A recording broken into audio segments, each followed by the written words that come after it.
Bonjour à tous. Alors, je suis Linda Daovanari, journaliste et rédactrice en chef de qualité sur le site Le Média Social. Merci de nous rejoindre si nombreux. Je vois que vous êtes déjà 625 avec nous en ligne et que vous serez encore plus nombreux à nous regarder peut-être en replay puisqu'on est à près de 1700 inscrits. Donc, j'espère que vous y trouverez votre compte.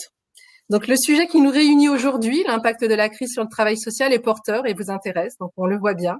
Et d'ailleurs, je voulais vous prévenir que à ce sujet, il y aura un autre webinaire. Je vais vous afficher le lien. Le voilà. Avec le Défenseur des droits. Donc, le Défenseur des droits organise un autre webinaire sur ce thème en partenariat avec le Média Social jeudi 15 avril, donc dans 2 jours de 9h30 à 12h30 sur les pratiques émergentes des professionnels du travail social dans le contexte de la crise sanitaire. Le nombre maximal de participants est atteint, c'était 500 participants, mais pas d'inquiétude, si vous n'êtes pas inscrit, l'enregistrement intégral sera disponible sur le site du Défenseur des droits dans la foulée ou le lendemain, donc jeudi ou vendredi. Donc n'hésitez pas à aller voir. Voilà. Mais revenons maintenant à notre webinaire à nous. Donc soyez indulgents avec moi parce que en même temps, j'essaye de maîtriser un peu tout ce qu'il y a sur mon écran. Donc c'est pas toujours facile. Voilà. Hop. Alors, le contexte, vous le connaissez. Le 16 mars 2020, c'est le choc pour tout le monde. Le premier confinement prend les Français par surprise. Les chefs de service doivent organiser en urgence le travail des équipes à distance. Et les intervenants sociaux tentent de maintenir le lien avec les usagers, avec souvent pour seul support les outils numériques. Si les difficultés n'ont pas manqué, la période a aussi permis aux travailleurs sociaux de revenir à leur cœur de métier. Des rapports le disent, je pense notamment au rapport du Haut Conseil du travail social, de revenir à leur cœur de métier, alors que beaucoup pensaient que l'accompagnement social ne pouvait s'effectuer qu'en face à face. Donc, 1 an plus tard, 2021, l'heure est au retour d'expérience et à l'analyse des pratiques, afin d'en tirer des enseignements pour le travail social de demain. 3 intervenants vont nous raconter comment ils ont traversé cette crise, qui est, faut le dire, un véritable accélérateur de changement pour les professionnels de l'action sociale et médico-sociale. Donc, je vous les présente. Sur mon écran, il est en haut à droite. C'est Jean-Paul Raymond. Jean-Paul, faites un petit signe. Ah, on l'a perdu. Juste au moment où j'ai dit Jean-Paul, il est reparti. Donc, je vais voir s'il est toujours là. Jean-Paul, vous nous entendez? Je crois qu'il est toujours connecté, normalement. Bon, je vais présenter les autres intervenants. Jean-Paul nous rejoindra. Alors, nous avons Isabelle Boisard, assistante de service social en polyvalence de secteur dans un conseil départemental, qui est aussi membre du conseil d'administration de l'ANAS, que vous connaissez tous, l'Association nationale des assistants de service social. Nous avons aussi avec nous Xavier Bouchereau, chef de service en protection de l'enfance, plus précisément en prévention spécialisée. Il est consultant également et auteur d'ouvrages dans le champ du travail social. Donc, vous verrez dans la bibliographie que vous pourrez télécharger à la fin tous les rapports et les ouvrages dont on va parler là lors de ce webinaire. Donc, vous aurez des liens sur lesquels cliquer. Alors, est-ce que Jean-Paul nous est revenu? Est-ce que nous avons des nouvelles de Jean-Paul? Ah, je vois qu'il est hors ligne. Donc, je vais appuyer sur le bouton pour que Jean-Paul revienne. Il devrait revenir parmi nous. J'espère. Normalement, il arrive. Le voilà. Super. Jean-Paul, vous êtes revenu. Tout va bien. Voilà. Bon. Alors, j'ai présenté Isabelle et Xavier. Je vous présente maintenant. Donc, vous êtes Jean-Paul Raymond, ancien directeur de l'action sociale de l'enfance et de la santé, la DASES de Paris. Vous étiez donc directeur jusqu'en octobre 2020. Vous êtes aussi l'ancien président de l'ANDAS, qui est l'Association nationale des directeurs d'action sociale et de santé des départements et métropoles. Alors, ancien, parce que vous êtes aujourd'hui jeune retraité très actif, vous êtes consultant, et je crois que vous travaillez en ce moment sur les questions d'habitat inclusif avec la CNSA, donc fortement occupé. Donc, avant de passer la parole à nos 3 intervenants, que je remercie chaleureusement d'avoir accepté notre invitation, je vais vous décrire un petit peu comment le webinaire va être organisé. Donc, ça va durer 1h30. Nous nous quitterons à 12h30. La première partie Ce sera une partie un peu descriptive où je demanderai à chacun des intervenants de décrire ce qui s'est passé le 17 mars 2020 et les jours qui ont suivi. Alors que ce soit en termes d'organisation du travail, évidemment la mise en place du télétravail, comment le travail en équipe, comment ça s'est passé, et la relation avec l'usager, bien évidemment. La deuxième partie sera consacrée à une phase un peu plus réflexive où on abordera les points forts et les faiblesses de cette organisation de crise. Et la troisième partie sera davantage prospective cette fois, et on s'interrogera sur le travail social de demain. On se demandera si un retour en arrière est possible, si on aura envie de retrouver le rythme classique et le fonctionnement habituel. Est-ce qu'on osera inventer? Voilà, ça sera la partie un peu de réflexion. Et donc, je signale à tous nos participants qu'à la fin de chacune des trois parties, nous prendrons le temps de répondre aux questions qui seront posées dans le chat. Donc, n'hésitez pas à faire des commentaires ou à poser vos questions. Dans la mesure du possible, nous en sélectionnerons quelques-unes et nous pourrons faire réagir nos intervenants. Donc, sans plus attendre, je vais passer la parole à Jean-Paul pour qu'il nous raconte un petit peu comment ça s'est passé à la DASES de Paris, ce fameux 17 mars 2020. Très bien, merci Linda. Et bonjour à toutes et tous. Vous m'entendez bien? Je vérifie. Ça va. La première chose peut-être à vous dire, c'est qu'on n'a pas tout à fait attendu le 17 mars pour s'organiser, parce qu'on avait en fait des signaux assez inquiétants dès le mois de janvier. Et en fait, on s'est mis en cellule de veille dès le mois de janvier, la cellule de veille avec tous les services. On s'est dit, on essayait de capter les informations nécessaires pour essayer de situer notre action, parce que quand on gère effectivement qu'à 4200 agents et que tous les services de la ville sont concernés, on attend de nous évidemment qu'on prenne un certain nombre de décisions.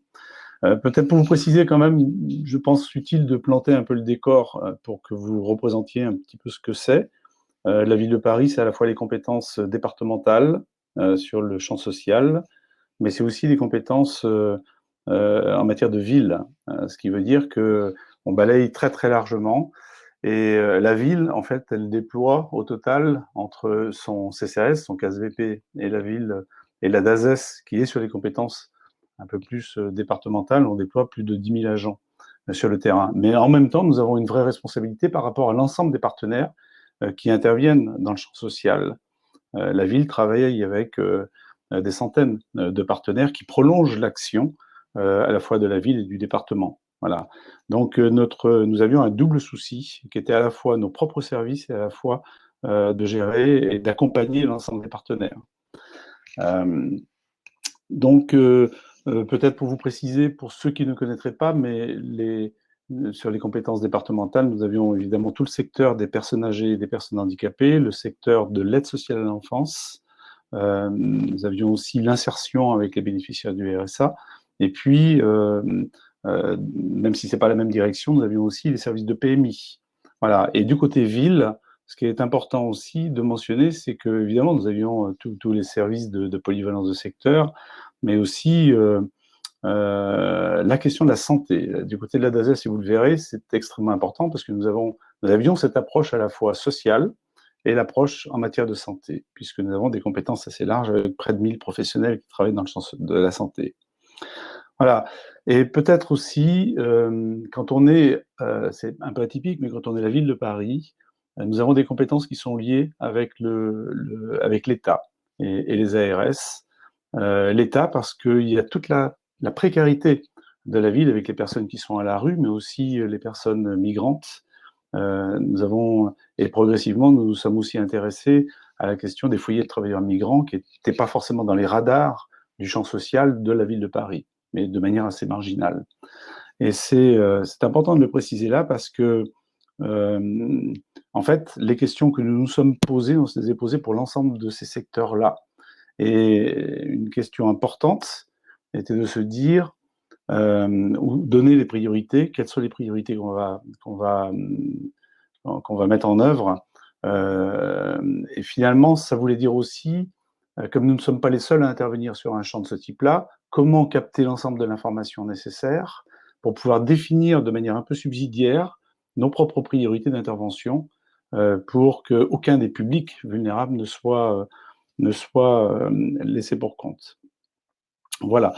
Donc, peut-être tout de suite et assez rapidement, Je vais vous dire quels sont les partis pris qui ont été les nôtres immédiatement. Donc, je vous l'ai dit tout à l'heure, la cellule de veille, elle s'est très très vite transformée en cellule de crise, puisque dès le mois de février, on est passé en cellule de crise quand on a vu la crise qui montait et qui allait nous prendre de plein fouet. Et en fait, pour vous donner une petite idée, sur 600 personnes qui travaillent au siège de la DASES, on s'est retrouvé tout de suite à 25 personnes pour gérer l'ensemble de la crise en présentiel. Et ce parti pris, il a été très clair. C'était conserver de l'interactivité très forte entre nous, des interactions très fortes, partager les analyses quasiment heure pour heure de ce qui se passait, avoir finalement des échanges très, très courts et très réactifs et avoir une approche collégiale dans le respect des gestes barrières. Une information quand même assez importante, c'est que, et c'était important pour nous aussi d'expérimenter aussi ces gestes barrières pour pouvoir en faire pédagogie auprès de l'ensemble des équipes. Et c'était aussi permettre le retour progressif, parce qu'on imaginait bien que ça n'allait pas durer. À l'époque, on ne savait pas où est-ce qu'on allait, mais on pensait que ça n'irait pas forcément au-delà de quelques mois. On s'est dit, il va falloir, quand tout le monde sera parti, qu'on aura éclaté en télétravail, qu'on va être tous dispersés, comment on réapprend le retour progressif au sein des équipes de travail en présentiel. Et voilà, donc en fait, cette cellule de crise, personne n'a eu le Covid dans cette cellule de crise, ça veut dire que les gestes barrières ont été pas mal respectés et bien respectés. Deuxième élément, deuxième parti pris, ça a été le télétravail, évidemment. D'ailleurs, les messages très forts qui étaient portés au niveau national, qui étaient portés aussi par la maire de Paris, c'était on se met en télétravail, on se met en distanciel, avec une présence minimum des agents sur les lieux d'accueil. Mais c'était ça, peut-être la subtilité qu'il fallait trouver à chaque fois, c'était assurer à la fois ce présentiel minimum, parce qu'il y a des choses qui ne pouvaient pas se faire en dehors, qui ne pouvaient pas se faire à distance, et à la fois assurer quand même le télétravail, ce qui n'était pas évident, et vous le verrez tout à l'heure quand je vous parlerai des difficultés que nous avons rencontrées. Le troisième mouvement, c'était le troisième parti pris, ça a été un double mouvement qui a été à la fois d'assurer la continuité d'accueil et de prise en charge et d'accompagnement des publics dans nos propres services et d'assurer le soutien aux partenaires parce que nous sommes sur une responsabilité où nous ne pouvons pas penser que nous nous occupons que de nous. C'est-à-dire que quand vous gérez l'aide sociale à l'enfance et que vous avez 14 établissements que vous gérez pour vos propres services, c'est un vrai sujet, mais en même temps, vous avez 70 établissements et services associatifs qui attendent aussi qu'on leur apporte un soutien. Pareil sur les EHPAD, même si nous gérons 12 EHPAD à la ville de Paris, en direct, nous avons 70 établissements et services en dehors dont il faut s'occuper. Le secteur handicapé, nous ne nous en occupons pas directement, mais nous avons une responsabilité partagée avec les ARS pour savoir comment ça se passe. Voilà, et voilà, dans le champ de l'insertion, par exemple, nous gérons effectivement nos propres services et la polyvalence du secteur intervient auprès des bénéficiaires du RSA et nos équipes des espaces parisiens d'insertion, qui sont des services spécialisés, mais en même temps, vous avez un nombre assez important de partenaires qui prolongent cette action-là dans le champ associatif et qui attendent de nous aussi des consignes, des directives, qu'on donne aussi des priorités à un moment donné, qu'on les travaille avec eux. Voilà. Donc c'est ce double mouvement, s'occuper de nos propres services tout en s'occupant de l'ensemble du champ des partenaires. Et au total, sur l'ensemble de nos activités, c'est près de 500 partenaires dont il fallait se préoccuper. Se préoccuper pour les rassurer, transmettre les consignes nationales quand elles venaient, parfois les interpréter aussi pour, sur un mode très opérationnel. Voilà. Et puis s'occuper à un moment donné des masques, évidemment, parce que c'était quand même la question centrale à ce moment-là. Puis sont intervenus les tests, et puis à terme, voilà, les confinements partiels, etc., dont il a fallu se préoccuper. Le quatrième parti pris, c'était de développer une veille de connaissances sur le coronavirus pour servir de service expert pour la ville. Quand vous êtes dans une ville, que vous avez un service de santé, vous attendez que ce service de santé, il soit le service expert et qui interprète l'ensemble des consignes nationales et qu'on puisse permettre à l'ensemble des services d'anticiper. Ces services, c'est à la fois les services les services de l'éducation, des collèges, enfin des écoles, c'est aussi les services de l'environnement, c'est les services du nettoiement. Il y a de l'expertise dans tous les domaines sur comment on fait, sur le port de masque, sur les services minimums. Et finalement, c'était extrêmement précieux d'avoir un service expert en matière de santé. Nous étions très sollicités dans ce domaine-là. Et d'ailleurs, nous produisions des notes régulières pour l'ensemble de nos propres services et des services de la ville, de manière à pouvoir anticiper.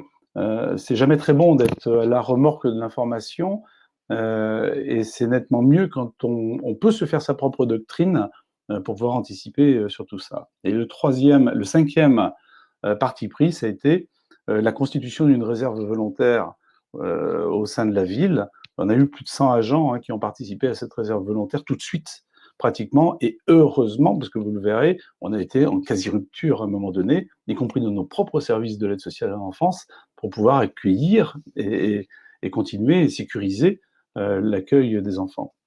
Donc, ce que je pourrais dire peut-être sur les organisations, et je finirai là-dessus avant que Linda me signale que je suis un peu trop long. Les organisations les plus remarquables qu'on a mis en place tout de suite, c'est d'abord la constitution d'équipes mobiles décloisonnées en distanciel pour accompagner tous les partenaires dont je vous ai parlé tout à l'heure. C'est-à-dire que réellement, on a constitué des équipes de 4 personnes qui ont accompagné tous les partenaires, tous les services quels qu'ils soient, et qui les appelaient régulièrement, qui ramenaient de l'information permanente dans des tableaux qui étaient épouvantables, parce que c'était des immenses tableaux de suivi de l'ensemble de l'activité de tous les partenaires, et qui nous disaient quelles étaient les difficultés. Ensuite, une autre organisation, ça a été le soutien aux services, qui n'était pas forcément la priorité des ARS à ce moment-là, parce que les ARS étaient submergés par leur activité quelque part hospitalière, les questions sanitaires, les clusters qui se développaient. Donc il fallait que nous, on puisse s'occuper de ces services-là particulièrement. Et je pourrais citer à ce titre-là, dans la hiérarchie des services qui ont été un peu, non pas les laissés pour compte, mais qui sont intervenus dans les priorités de l'État un peu plus tardivement, c'était les services d'aide à domicile, les services de l'aide sociale à l'enfance et les accueils familiaux, les jeunes mineurs et adultes étrangers, par exemple, les personnes à la rue, les centres d'hébergement, ce sont des foyers de travailleurs migrants, sont venus un peu plus tard, ce qui fait que nous, subsidiairement, on s'est préoccupé de ces personnes-là. Et puis, je pourrais dire aussi que au niveau des équipes sociales, ce qui est extrêmement intéressant, ça a été qu'en lien avec la Caisse de l'allocation familiale, dans les organisations les plus remarquables qu'on a pu mettre en place, on a créé de l'inconditionnalité. Ce qui n'existait pas jusqu'ici, c'est-à-dire que vous savez qu'on est beaucoup dans des logiques de droits et devoirs dans le champ social, et que quand on a vu que qu'on était de toute façon dans l'impossibilité de rencontrer les gens et qu'on était plutôt dans un accueil à distance ou un suivi, un accompagnement à distance des personnes, il a fallu qu'on se préoccupe de tout ce qui pouvait être des ruptures dramatiques pour eux en matière d'alimentation, en matière d'aide. Et évidemment qu'il n'était pas question on a suspendu les suspensions quelque part à un moment donné et on a donné du droit un peu dérogatoire en lien avec la Caisse de l'allocation familiale pour que les personnes conservent leurs droits. Voilà. Et puis, peut-être pour finir, je dirais que du côté des équipes médico-sociales de l'APA, c'est intéressant parce qu'il y a à la fois des médecins, des travailleurs sociaux. Voilà, on a essayé de passer en évaluation à distance, ce qui était complètement nouveau parce que d'habitude, ça requiert la présence au domicile pour faire des évaluations. Et on a prolongé, on a ouvert des droits de manière beaucoup plus facilitée pour que les personnes puissent continuer à vivre. Voilà. Merci Jean-Paul. Sur un sujet très vaste. Je passe tout de suite le relais à Isabelle Boisard pour qu'elle nous explique un peu ce qui s'est passé dans son service. Oui, alors bonjour, je suis très contente d'être ici avec vous. J'ai écouté avec grand intérêt ce qui a été dit précédemment. Voilà. Alors moi, le 17 mars, c'est comme tout le monde, hein, la sidération, le choc. Voilà, je suis sur mon canapé comme tout le monde, hein, je ne suis pas au travail. On m'a dit qu'il fallait que je rentre chez moi. Et au début, je me dis, ça ne va pas durer, hein, comme tout le monde. Hein.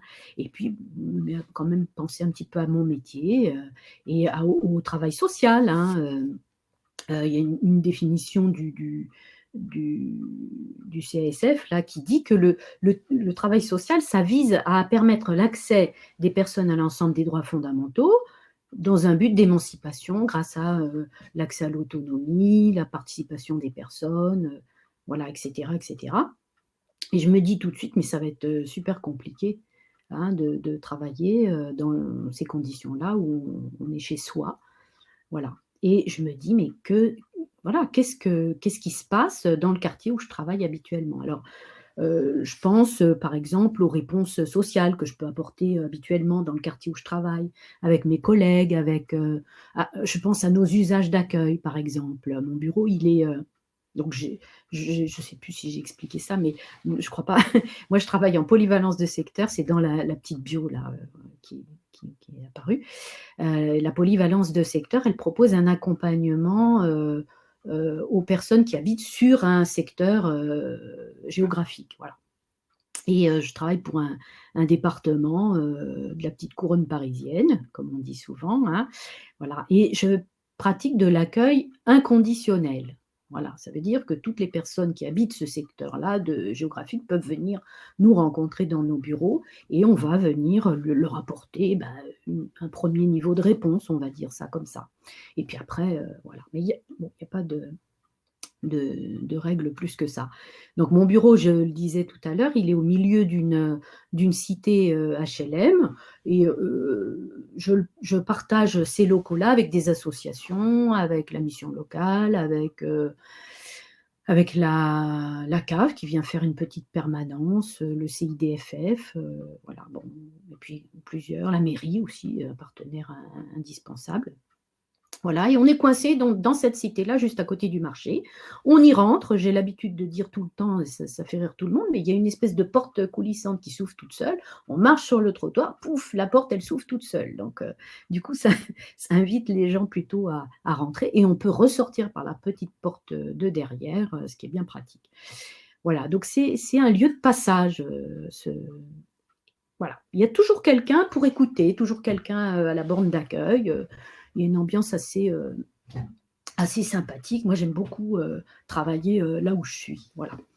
Je salue mes collègues au passage, hein, parce que elles sont toujours avec moi par téléphone quand j'ai besoin. Voilà, donc passer ce temps de sidération, de stupéfaction comme ça, voilà, je me mets à réfléchir sur ma pratique et puis sur ce que je dois laisser de côté pour un temps, parce qu'à l'époque, on pensait que ça serait assez court, et puis sur ce que je peux apporter aussi de neuf, en bref, comment je peux m'organiser. Donc je décide que j'ai finalement pas trouvé grand-chose et que je vais expérimenter. Voilà, alors qu'est-ce que je sais faire? Qu'est-ce que je peux faire? Je suis assistante sociale, j'ai un diplôme. Bon, ce que je sais faire, j'ai appris à faire des entretiens. Voilà, des entretiens d'aide, des entretiens psychosociaux, on appelle ça comme ça. Bon, je vais au moins faire ça. Donc je récupère une puce, je m'achète une puce parce que mon employeur, il n'a pas pourvu ces choses-là. Donc je suis chez moi, donc sans rien. Je récupère une puce, vous voyez bien le genre de puce voilà, qu'on met dans le téléphone, voilà. Et puis, je récupère aussi une liste des numéros de téléphone des personnes que j'accompagne, ce qu'on appelle une file active en polyvalence du secteur, c'est comme ça. Donc, je récupère ça et puis je récupère aussi mon agenda avec mon répertoire, l'outil indispensable de toute assistante sociale de polyvalence de secteur avec tous ses partenaires dedans. Voilà, et puis je me mets à appeler. Voilà, et je téléphone, partout, bonjour, voilà. Et puis je donne le numéro. Voilà, ça commence comme ça. Et puis donc je fais des entretiens et les gens commencent à me raconter comment ils vivent les choses, comment ça se passe pour eux, de quoi ils ont besoin. Et au fur et à mesure, je me rends compte qu'il y a plein de choses que je ne peux pas faire. Et donc, on imagine ensemble, on construit des réponses d'attente, hein, bien sûr, parce qu'on est, je le répète encore, tous dans l'idée que ça va s'arrêter. Voilà. Et puis, les partenaires, tout à l'heure, vous le disiez, les partenaires comme les grands partenaires administratifs, la CAF, la Sécu, etc., on commence à voir arriver des prolongations de droits, par exemple, là où ça s'arrêtait. Les préfectures prolongent les titres de séjour de manière à ce que les droits ne s'arrêtent pas. Enfin bon, les bailleurs aussi jouent le jeu. Et voilà, et mon travail, c'est ça. Je ne fais que ça. Je passe ma vie au téléphone et voilà. Petit à petit, mon employeur commence à nous délivrer des tableaux, des premières consignes, hein. Alors, on nous questionne aussi beaucoup, beaucoup. Et ça, moi, ce que j'ai senti, c'est que c'est un employeur qui cherche à m'aider dans ce que j'avais commencé à mettre en place, moi-même toute seule. Je dis moi, mais mes collègues ont fait la même chose, hein, et on se parlait, on s'appelait aussi entre nous. Et puis, donc les premières consignes arrivent. Les premières réponses aussi, les premiers outils, d'autres répertoires, d'autres tableaux, d'autres, voilà. Et on a tous en tête l'idée qu'on veut s'adapter au contexte, parce qu'on veut poursuivre nos missions qui sont d'intérêt général. Hein, quand on travaille dans un département, on est aussi fonctionnaire. Donc, on a ça, on a l'idée qu'on doit assurer une présence aux côtés de nos publics, coûte que coûte. Voilà, donc, et on se groupe. Alors, on se groupe au téléphone, on se fait des sortes de visio, d'abord avec des outils, je ne sais pas si je peux les nommer, mais on a tout ça dans nos téléphones. Voilà, on essaye de faire. On bricole, voilà, mais avec cette idée-là. Voilà. Et puis, je m'aperçois aussi rapidement par rapport à mes autres collègues de travail là, du conseil départemental, ce que je m'aperçois, c'est que j'ai une chance, moi j'ai une chance inouïe, c'est d'être adhérente d'une association professionnelle, une association professionnelle forte qui s'appelle l'ANAS, on a eu l'Association nationale des assistantes sociales, et là aussi on s'organise, hein, on met des mots sur tout ce qui nous arrive professionnellement. On se met donc tous à la visio, alors avec plus ou moins de bonheur, plus ou moins de réussite, on s'entraide les uns aux autres, comment tu fais ça, mais sur quel bouton il faut appuyer, mais je te vois pas, je t'entends pas, mais moi j'ai pas le matériel, prends ton téléphone, ça va le faire. Et on apprend ensemble de ça. Et puis on se met aussi donc à des échanges dans toute la France. Donc des assistantes sociales qui se parlent de leurs difficultés. Moi, je suis chez moi, moi, j'ai pas d'outils, moi, je peux rien faire, moi, j'ai pas de liste, bon, je suis dans le privé, je suis dans le public, moi, j'ai plus de nouvelles de personne, on m'a abandonné. Bon, vraiment, on a eu toutes sortes de retours comme ça de nos collègues de la France entière. On organise très rapidement à l'ANAS ce qu'on appelle des apéros du vendredi soir. En fait, on appelle ça comme ça parce que ça a un côté très, très, très, très, très convivial, hein, mais c'est du sérieux, c'est du boulot, ça. Ça, c'est du boulot. Parce que ça n'existe pas, l'employeur, il ne le propose pas, ça. Du soutien de pair, de la paire et d'ensemble, voilà, pour les assistantes sociales. Et on se lit des écrits, on écrit ensemble, on élabore une réflexion, une pensée. Et moi, j'ai vraiment l'impression, je disais tout à l'heure que j'avais une chance inouïe d'être adhérente de l'ANAS, oui, parce que j'ai la chance de faire partie d'une communauté des assistantes sociales, hein, du travail social en général. Et ça me porte énormément dès le départ. Voilà. Donc je dirais que ça, c'est un moment très, très, très fort, ce début de crise-là. Voilà. Bon, bien sûr, après, le matériel est arrivé, l'employeur a fait ce qu'il fallait. Bon, tout le monde n'a pas été doté, ça vient petit à petit, c'est encore en cours. Voilà. Après, peut-être que j'aurai plus l'occasion de parler un peu plus tard, mais évidemment, il y a l'expérience des personnes accompagnées je disais que mes pères m'avaient porté, l'association professionnelle m'a porté aussi et me porte encore, mais les personnes accompagnées aussi. C'est des moments inédits, et c'est évident qu'il va en rester quelque chose. Voilà.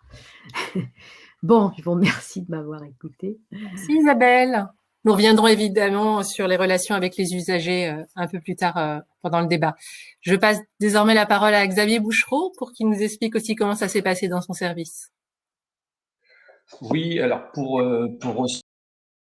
là où vous parlez, donc je suis chef de service avec j'accompagne 2 équipes, donc une dizaine de personnes, 2 équipes sur 4 territoires différents, chacune des 2 équipes ayant 2 territoires. Donc c'est de la prévention spécialisée, donc ce qu'on appelle les éducateurs de rue, hein, communément.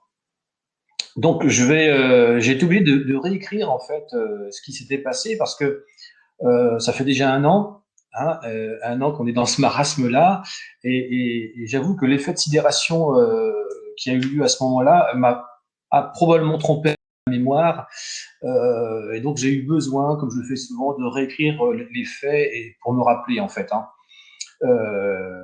Parce que c'était quand même un moment, enfin moi que j'ai vécu comme totalement surréaliste. Alors faut aussi rappeler, pour préciser que je fais partie d'une région qui était peu touchée par le virus. Je pense que c'était assez différent, comme ce qui a été dit précédemment. Il y a des personnes qui ont vu arriver les choses parce qu'ils le voyaient au quotidien, où l'épidémie montait.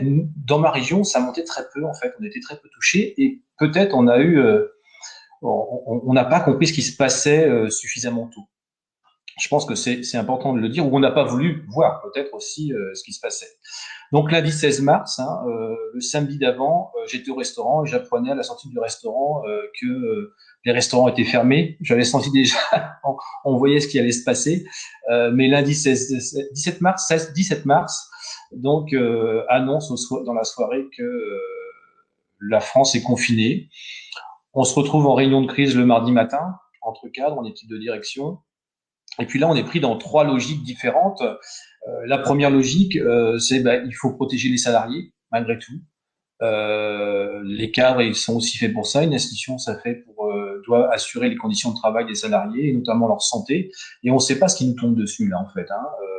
Je pense, on recherche de la lucidité, en fait. Donc, première logique, c'est protéger les salariés. Deuxième logique, il faut assurer une continuité de service auprès des populations qui vont être fortement impactées par ce qui va se passer, puisque on anticipe déjà que beaucoup des services vont être fermés. Et puis, troisième logique, il faut participer tout de même à un effort national pour endiguer une épidémie. Voilà. On est pris dans ces 3 logiques-là. Et donc, la décision qui est prise par la direction, c'est de mettre l'ensemble des salariés en télétravail. Voilà, je sais pas, voilà, c'est comme ça, c'est la décision qui a été prise. Alors là, le problème se pose tout de suite pour nous les cadres, c'est qu'on n'est pas équipé, on n'est pas formé et on plonge dans l'inconnu total. Hein. Donc en quelques instants, on prend une clé USB, on met des dossiers, on se dit qu'il va falloir faire des réunions d'équipe en visioconférence. Moi, personnellement, j'étais absolument pas formé à ces questions-là, donc j'ai appris comme ma collègue, hein, on a bricolé. Donc, du jour au lendemain, on se retrouve comme ça, éloigné de nos collègues. On n'a pas d'ordinateur en nombre suffisant. Certains collègues, on s'aperçoit qu'ils n'ont pas des réseaux, les réseaux saturent. Voilà. On a un manque de téléphone. Enfin, on a une structure qui est pas faite pour ça. Parce que c'est pas notre métier en fait. Notre métier, c'est d'être sur le terrain, au contact des personnes.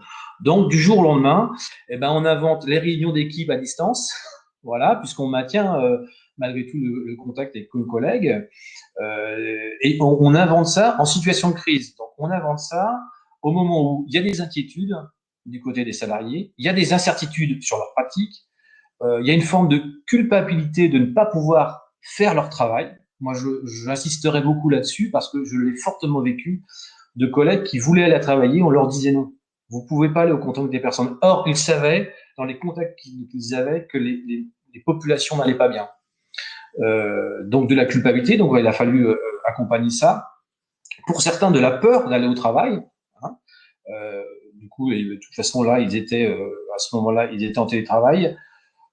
Donc pour nous, les cadres intermédiaires, c'était d'accueillir tout ça et c'était d'accueillir aussi à la fois des demandes, des attentes, des paroles qui pouvaient être contradictoires, parce que ce qu'il faut bien comprendre, que chacun a vécu de manière très subjective cette réalité-là. C'est-à-dire qu'on n'a pas tous le même rapport à la maladie, on n'a pas même tous le même rapport à notre travail, et donc pour un cadre intermédiaire, c'est de pouvoir écouter une personne, un collègue qui dit une chose, et 5 minutes après, écouter un autre collègue qui va vous dire autre chose. Voilà. Et malgré tout, il va falloir concilier tout ça. Et c'est sans jugement. Hein. Je pense que vraiment, c'est un rapport personnel qu'il faut accepter. Donc, je dois dire que moi, personnellement, j'ai vécu un grand sentiment de solitude en tant que cadre. Un grand sentiment de solitude parce que j'ai perdu tous mes repères. Hein. Or, un cadre, comme son nom l'indique, ça doit proposer des repères aux personnes qui l'accompagnent. Et j'ai eu le sentiment de ne pas faire mon travail. Voilà, je le dis très clairement, j'ai eu le sentiment de ne pas être à la hauteur de ma fonction. Parce que j'avais le sentiment de ne pas avoir les moyens. Alors, la faute à personne, hein, je reproche à personne cette question-là, c'est à moi la crise nous embarque et nous embarque dans quelque chose qu'on n'avait absolument pas prévu. Donc, oui, un grand sentiment de solitude qu'on a réussi au fur et à mesure à pallier, avec des échanges très très réguliers entre collègues, cadres. Donc, le téléphone, il a marché à plein pot. Tout simplement, un éducateur demande ça, qu'est-ce que tu lui réponds? Parce qu'il faut être cohérent dans tout ça. Hein. Faut pas donner 36 informations différentes parce que les éducateurs, ils se parlent entre eux aussi. Hein. Hein. Donc, il faut amener de la cohérence dans tout ça. Donc, un sentiment de solitude qui s'est amenuisé avec le temps, quand même. Mais ce sentiment, il allait en résonance avec le sentiment de solitude aussi des professionnels qui se sont retrouvés chez eux d'un seul coup, hein, du jour au lendemain, à devoir réinventer des pratiques. Alors, réinventer des pratiques, c'est ce qui a été dit précédemment, c'est de prendre une liste de noms, de faire le tour des personnes qu'ils connaissaient, mais la prévention spécialisée n'est pas construite pour ça. N'est pas construite pour ça. Hein. Elle n'a pas de file active, hein, mais on avait quand même quelques noms. C'est entrer dans les réseaux sociaux, mais ça s'improvise pas, il a fallu le construire. Tous les collègues n'avaient pas d'appétence, n'avaient plus ou moins d'appétence pour ces questions-là. Tout, moi, ce que j'ai pu voir, c'est la volonté de chacun de maintenir une continuité de service. Voilà, ça, c'était évident. Et que ce qui a été difficile, c'est qu'on a tous eu le sentiment de déserter le terrain. Et ça, je pense que ça a été extrêmement difficile. Moi, je pense qu'on n'a pas déserté le terrain. Je pense qu'on a investi un autre terrain. Voilà. Mais ça prend du temps et il faut se former pour ça. Voilà.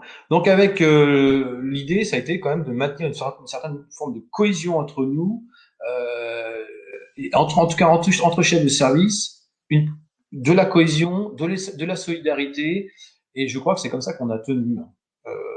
Je pense que les chefs de service, les cadres, sont pas différents des personnes qui travaillent au plus près des usagers ou des populations. Il y a de la solidarité. Il y a la volonté de penser sa pratique, il y a la volonté de réinventer ses pratiques, et ça a été très important. Alors concrètement, dans le travail de tous les jours, c'est très simple. Hein, c'est très simple, c'est très complexe. Il faut réinventer les plannings parce que voilà, il faut trouver des statuts parce qu'on se retrouve avec des personnes qui se retrouvent avec leurs enfants au domicile. Hein, voilà, trouver du travail au domicile sur plus de 7 heures, sans que en étant convaincu que ce travail est un sens, parce que c'est loin d'être évident, hein, pour des professionnels dont le travail c'est la relation à l'autre, c'est le travail de rue, hein, c'est de faire de la déambulation, de la présence sociale comme on appelle ça. Donc on est vraiment eu le sentiment en permanence de courir un petit peu après le temps, d'être à contre-temps en fait. Hein. Moi, j'ai eu ce sentiment-là, d'être toujours à contre-temps. On a l'habitude, entre cadres, de se sécuriser en prévoyant à l'avance et puis en se disant on va organiser les choses. Là, en fait, la crise s'imposait à nous, on était à contretemps dans nos décisions. Et moi, j'ai beaucoup ressenti ça du côté de mes collègues, qui attendaient des réponses que j'avais pas, en fait.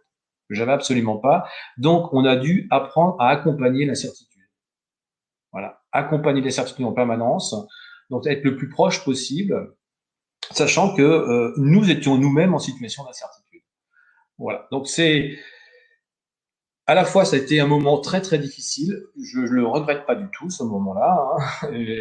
C'était un moment très difficile. On a appris des choses sur nous-mêmes. Faut voir aussi que ce moment-là a entraîné, je pense, des véritables remises en question de personnes, de professionnels, hein, sur le sens de leur travail, hein.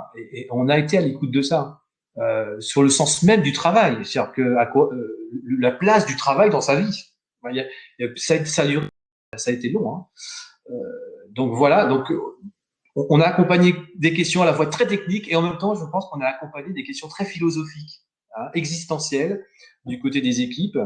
Et on en reparlera tout à l'heure. Ça a donné quand même quelques inventions parfaitement intéressantes. Parfait, merci Xavier. On va prendre quelques questions du chat. On a 5 minutes. Alors, je vais en lire quelques-unes. On a fait une sélection et je vous demanderai de répondre. Alors, on a comment accompagner au mieux les personnes en difficulté quand on est obligé d'être en télétravail? Comment accompagner des personnes à distance quand il n'y a pas des usagers qui ne disposent pas, quand il y a des usagers qui ne disposent pas d'ordinateur de connexion Internet? Donc ça, c'est Marie-S. Et la question d'avant, c'était Catherine V. On a aussi la question de Pascal L qui nous demande comment évaluer les informations préoccupantes, les enfants en danger pendant cette période. Et enfin, la question de Faïza R. Quid de la médecine professionnelle, psychologue et assistante sociale du personnel? Nous, personne n'était équipé à ce jour. Donc peut-être Isabelle, sur l'accompagnement des usagers, comment on fait quand on est à distance? Comment ça se passe l'accompagnement en distanciel? Alors, comment ça se passe? J'ai un peu dit tout à l'heure, on appelle. Alors, moi, j'ai exclusivement parlé tout à l'heure des personnes que je connaissais déjà avant. Voilà. Dans les entretiens que je menais par téléphone, c'est arrivé très fréquemment que les personnes, elles me parlent de la voisine, du voisin, d'une amie. Voilà. Quand j'appelais les partenaires, on me disait, tiens, voilà, Isabelle, il y a Madame Untel, tu la connais pas, personne la connaît, elle n'était pas connue du service social avant, mais elle est venue nous voir. Alors, je pense par exemple à l'épicerie solidaire du quartier, au secours populaire aussi, qui pouvaient nous faire des alertes comme ça sur des personnes. Bon, voilà. Après, comment on peut accompagner mais c'est dans l'essence même. Des signaux faibles, par exemple. On nous dit souvent la relation en face à face permet de capter des signaux faibles. Est-ce que vous les avez captés par téléphone, ces signaux faibles? Oui. Attendez, j'ai juste un petit... Hop là, je me branche sur l'électricité. Oui, alors, évidemment, je suis chez moi, voilà. La personne, elle est chez elle. On est au téléphone. Il n'y a pas, je la vois pas, elle me voit pas. C'est dans le creux de l'oreille que ça se passe. C'est le débit de la voix, c'est le ton. Et petit à petit, au fur et à mesure des entretiens par téléphone, la relation, elle se fait beaucoup plus intense, beaucoup plus profonde. Il y a des choses qui se disent dans les entretiens par téléphone de cette manière-là, qui ne se disaient pas, enfin que j'entendais pas moi dans les entretiens physiques, où on est en face à face avec un bureau dans une pièce, souvent malheureusement, hein, les bureaux c'est assez peu décoré, c'est des murs blancs, du matériel gris-souris en métal, des armoires métalliques, des chaises de bureau, un bureau qui nous sépare, ça invite pas tout à fait à la confidence. Moi, j'ai découvert ça, par exemple. C'est nouveau. Enfin, c'est nouveau. Non, c'est pas nouveau en même temps. On l'a appris à l'école, hein. C'est dans les manuels voilà, de la bonne assistante sociale, l'entretien d'aide, ça s'apprend et peut-être qu'on a un peu oublié. Mais voilà comment on peut accompagner au plus près les personnes. Jean-Paul, est-ce que vous avez des choses à ajouter par rapport aux questions qui sont posées? Par exemple, sur la médecine professionnelle et le soutien psychologique des équipes, est-ce que vous avez mis en place de telles choses, vous? La médecine professionnelle, ça dépend vraiment des collectivités ou des structures associatives ou des institutions. Effectivement, nous, elle a été extrêmement présente, en tout cas, au niveau de la ville, parce qu'on en avait un grand besoin. Et il y avait un premier niveau de relais qui était réellement les chefs de service, qui essayaient de détecter auprès des professionnels des détresses, des difficultés qu'ils pouvaient rencontrer. Alors, c'est peut-être pas venu dans les tout premiers jours, mais très progressivement, on faisait un peu le point ensemble avec, parce qu'on avait des réunions quotidiennes, et on demandait à ce que les chefs de service puissent entretenir des relations et les cadres de proximité puissent avoir des relations régulières avec l'ensemble des professionnels de manière à essayer de repérer ces fragilités. Parce qu'effectivement, ça revenait de manière extrêmement prégnante, en tout cas, que certains rencontraient des difficultés, de l'isolement, c'est ce que disait Xavier tout à l'heure. On était extrêmement attentif à ça. Et on demandait souvent à ce qu'il y ait quelqu'un qui puisse rappeler, ou on conseillait d'appeler les psychologues du travail, en tout cas que nous avions, qui pouvaient éventuellement rappeler ces professionnels ou avoir un entretien. Mais très souvent, c'était la personne elle-même qui faisait état des difficultés qu'elle avait. Et ça s'est joué beaucoup après sur le retour, en tout cas, où on a donné la priorité au retour, parce que c'était extrêmement gradué, tout le monde ne pouvait pas revenir en même temps, mais on a donné la possibilité de revenir pour les personnes qui étaient les plus isolées, qui avaient le plus besoin finalement de cet environnement de travail parce qu'il était structurant.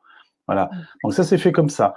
Mais on était extrêmement attentifs à ça parce que on a connu, puis c'est pas que des agents, je dirais, ou des travailleurs sociaux de terrain. Il y avait aussi des cadres qui avaient énormément de difficultés et qui ressentaient une vraie détresse. Hein. Xavier, peut-être sur l'évaluation. Alors, vous êtes sur la prévention spécialisée, mais comment on évalue une situation d'enfant en danger ou des informations? On a eu le droit. On s'est déplacé. On s'est déplacé, hein, très clairement. En fait, la décision qui a été prise, c'est de dire, si on a des informations, des signaux faibles ou moyens, et qu'on est après discussion avec le chef de service, on y allait voir de plus près en fait. Alors avec le cadre de la prévention spécialisée, mais j'ai été amené à gérer ça avec mes collègues qui n'ont pas hésité à se déplacer, à recevoir les personnes, à trouver des solutions. En tout cas, essayer de trouver des solutions avec les personnes pour protéger les enfants, effectivement, ou les adolescents en l'occurrence. Oui, ça c'est. Mais ça a posé un vrai problème quand même. Pour être en contact dans mon autre activité avec des personnes, des éducateurs de milieu ouvert notamment, je pense qu'ils n'ont pas très bien vécu de ne pas pouvoir aller observer, être en relation avec les personnes dans leur quotidien. Je pense que faut pas qu'on s'illusionne. Je pense qu'on est passé à côté de certaines situations. On se mentirait à dire l'inverse. Par contre, je voudrais revenir parce que j'ai entendu ça aussi. À la fois deux choses. La première chose, c'est que effectivement, il y a eu une redécouverte de l'entretien professionnel, des techniques d'entretien en fait. C'est-à-dire que de ne pas avoir la personne en face, c'est comme avoir une personne à côté en voiture. Et il se dit parfois beaucoup plus de choses que dans un bureau.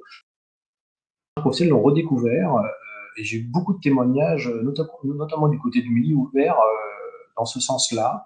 C'est-à-dire que le fait de ne pas avoir la personne en direct avec les jugements que ça impose par le visage, en fait, le fait de ne pas se sentir jugé, ou voilà, et ben les personnes ont pu s'exprimer.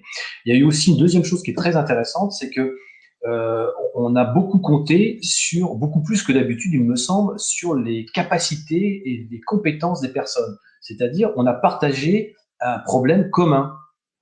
Les professionnels m'ont pu me dire, mais on a dit, on est dans le même bateau, là, comment on fait ensemble pour s'en sortir? Ça aille bien. Donc, ça peut changer une certaine intéressante. En revanche, côté négatif, mais peut-être on en reparlera, ça, il me semble, ça témoigne d'une fracture numérique dans notre, c'est pas que du jargon, une vraie fracture dans notre société. Il y a des personnes qui n'ont pas accès au téléphone comme vous et moi, qui n'ont pas tous les ordinateurs. Enfin, la scolarité au domicile, c'était une catastrophe. Hein, c'était une catastrophe pour un bras important de familles, et on n'avait pas de solution. Hein. On n'avait pas de solution. Voilà. Et puis, peut-être on en reparlera tout à l'heure. Moi, j'ai découvert la confusion qu'a pu produire le mélange entre vie privée et vie professionnelle, et qui a pu être parfaitement difficile à gérer pour certains professionnels.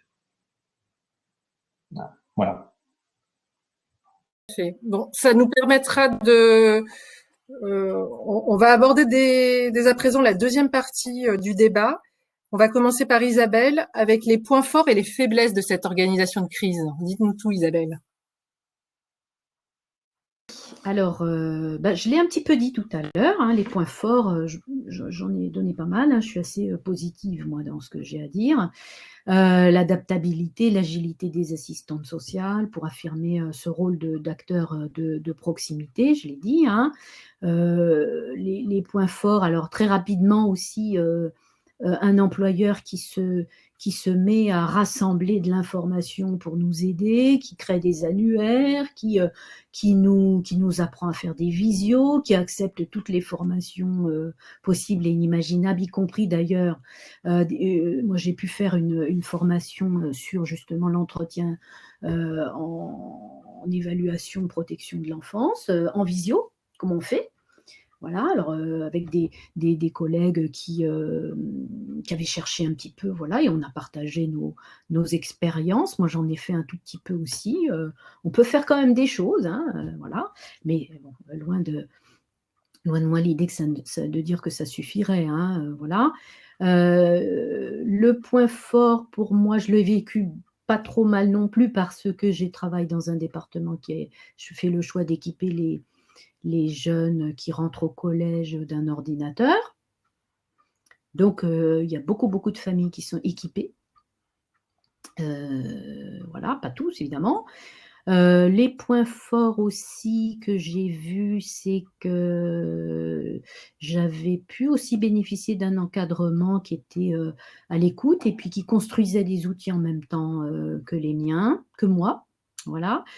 Qui avait des temps d'échange assez réguliers en visio, et ça m'a beaucoup soutenue dans ma pratique. Les points forts aussi, c'est que les personnes, parce que j'en ai pas assez parlé tout à l'heure, vraiment, les personnes accompagnées, elles jouaient et elles jouent encore hein, beaucoup le jeu, hein, elles s'adaptent, elles acceptent la situation, elles acceptent qu'on vienne chez elles par le biais du téléphone. Elles acceptent aussi d'aller loin dans l'évocation de leur situation. Il y a des choses, hein, comme on disait tout à l'heure, qui se disent en entretien, etc. Ça fait partie des points forts. Le point fort que je vois aussi dans ma pratique professionnelle, c'est que partant de l'idée que je ne sais rien moi-même, ça change la donne, ça change la relation avec la personne que j'accompagne. Ça veut dire qu'on fait ensemble. Ça veut dire que je peux dire, mais madame, moi, j'y connais rien sur votre téléphone. Où est-ce que vous pensez qu'il faut appuyer pour qu'on puisse se voir? Voilà. Et on part en visio de la même manière qu'on peut faire des visios avec Watt. Enfin, vous voyez ce que je veux dire, hein, l'application qui permet... Ah, vous pouvez le dire. Mais vous m'aviez... Alors, quand on a discuté un peu pour préparer cette rencontre, vous m'avez expliqué qu'il fallait quand même un peu recadrer les choses parfois avec les usagers, notamment Oui, sur... voilà. Ouais, expliquez-nous comment vous avez fait. Oui, voilà, parce que tout à l'heure, je disais, j'ai acheté une puce et puis je l'ai mis dans un téléphone qui traînait et voilà, j'ai commencé à fonctionner comme ça. Alors oui, du coup, à partir du moment où j'ai commencé à donner le numéro, alors qu'avant, j'avais une secrétaire qui filtrait, etc., et qu'on était dans une espèce de polyvalence de secteur bunkérisé, hein, pour reprendre les mots de copines sur ce sujet-là, où c'est assez difficile d'avoir un rendez-vous, etc. Là, pour le coup, c'était ouvert, quoi.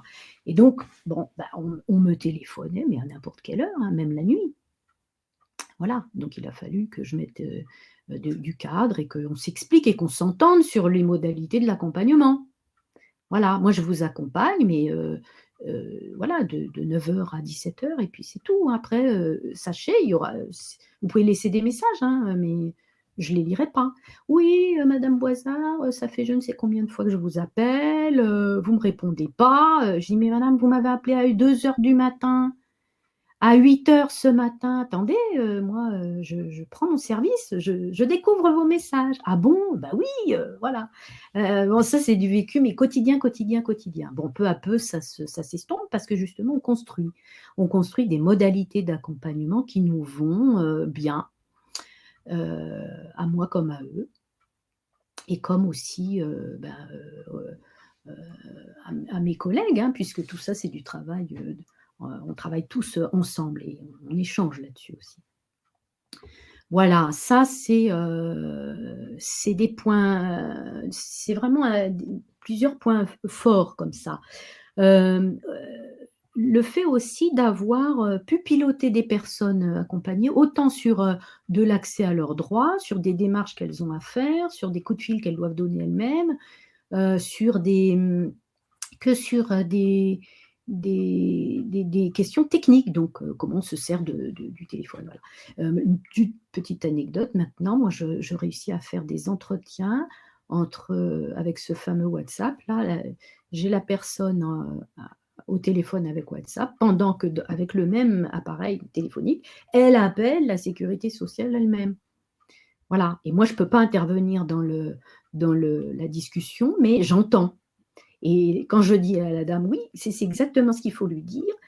Voilà, là, elle vous demande, il faut appuyer sur la touche 3. Ah, il faut appuyer sur la touche étoile maintenant. Voilà, bon, c'est du concret, mais du coup, la personne, à la fin, elle est capable de me dire, oh, mais moi, j'avais peur, je ne l'aurais jamais fait toute seule, et heureusement que vous étiez là pour écouter ce qui se passait. Voilà. Et puis moi, de réassurer, de faire de la réassurance en permanence, mais c'est très bien. Voilà. Et ça renforce les personnes. Et franchement, moi, ça, c'est quelque chose que j'ai vraiment, oui, découvert, et c'est quelque chose dont je ne me passerai pas.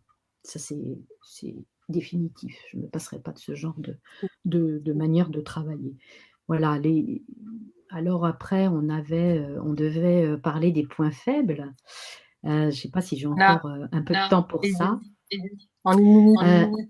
En une minute, bon, les points faibles, c'est que si évidemment les personnes, vous ne les connaissez pas avant la crise, c'est plus compliqué évidemment d'aborder. Donc peut-être il faudrait imaginer des systèmes de permanence téléphonique. Je ne sais pas, on avait bricolé à un moment de mettre le numéro de téléphone sur la porte, un numéro de téléphone où on pouvait appeler si on avait besoin de parler à quelqu'un, qui aurait pu nous orienter.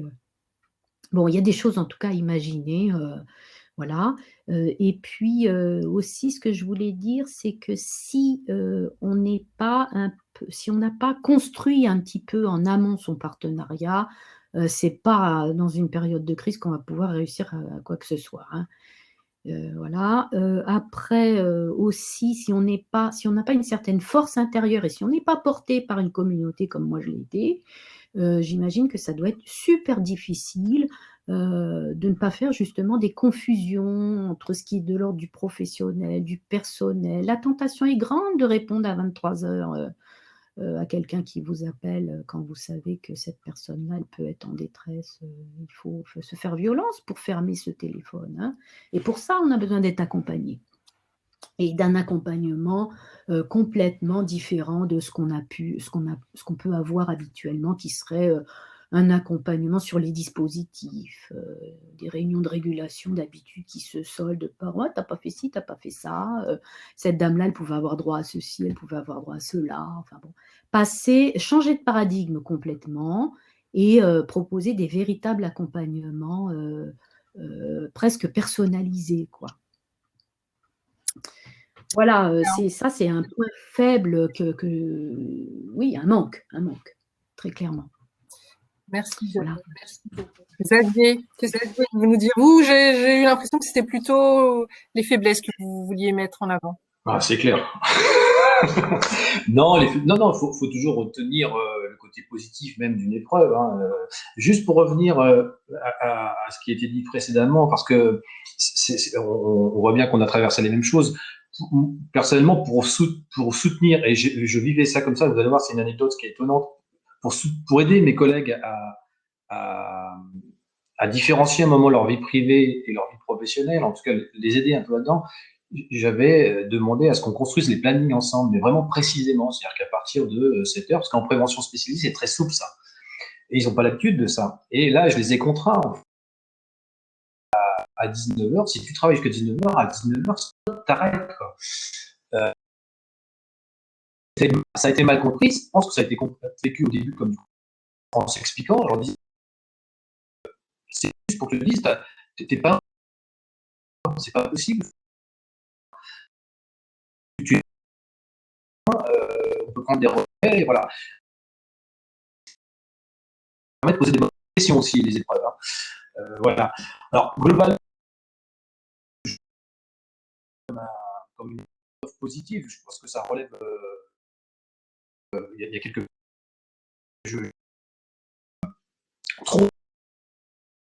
Je vais peut-être aller pas trop sur l'expérience sur le travail social de demain. Hein. Inquiéterait en fait très largement, ça a même en partie défiguré, c'est aussi fort que ça, c'est-à-dire que ça a asséché son essence, c'est-à-dire la rencontre avec l'autre. Xavier, je vous coupe 2 secondes. On dirait que le son est moins bon là en ce moment. Je ne sais pas s'il y a quelque chose en termes de connexion qui a changé chez vous. La prise est bien branchée. Voilà. Non, moi, mais il y a des petits grésillements bon. sur le son. Continuez, je vous dirai. Donc je reprends. Ouais. Donc juste pour vous dire que attention, cette manière de travailler à distance, elle assèche le travail social qui fait son essence selon moi, qui est la rencontre avec l'autre. Alors on voit bien que ça fonctionne avec des personnes que l'on a déjà rencontrées. Voilà, on fait des gens qui ont besoin qu'on aille vers eux. Ah, ça fait 5-6 ans qu'on nous dit il faut aller vers les autres, il faut faire de la en téléphone. Ça va pas fonctionner. À mon avis, ça va pas fonctionner. Donc là, on est sur un mode qui me satisfait pas du tout. Ça après, comme on vient de le dire, difficulté pour certains, de l'épuisement chez certains travailleurs sociaux à gérer les enfants, la vie de famille, le travail et tout ça dans des temporalités mélangées. Et ben, je pense que c'est pour le cerveau humain, bonne volonté des travailleurs sociaux, on ne peut pas complètement les travailleurs sociaux ne peuvent pas cette réalité-là, on peut les épuiser aussi de travail. Voilà, on peut. Je suis assez méfiant par rapport à ça. Le travail social, une sacrée énergie d'investissement et d'implication, à côté des ressources, ça va. Les personnes ne vont pas tenir, les professionnels ne vont pas tenir. 3 mois, c'est pas sur des années. Et puis là où je suis un peu critique aussi, c'est que ça produit de la discontinuité, de la dissonance dans les différents niveaux relationnels. C'est-à-dire que les récits ne sont pas les mêmes, les narrations ne sont pas les mêmes, il y a des contre. Et ça peut produire, y compris dans une perte de repères. Si on demande aux travailleurs sociaux de s'impliquer, ils ont précédemment de repères organisationnels, de repères institutionnels. Je pense que ça a fragilisé. C'est un avis. Hein. En revanche, il y a des choses positives quand même. Hein. Je ne suis pas que négatif. Ça a produit, ça a mis en exergue la nécessité sur l'autonomie des travailleurs sociaux.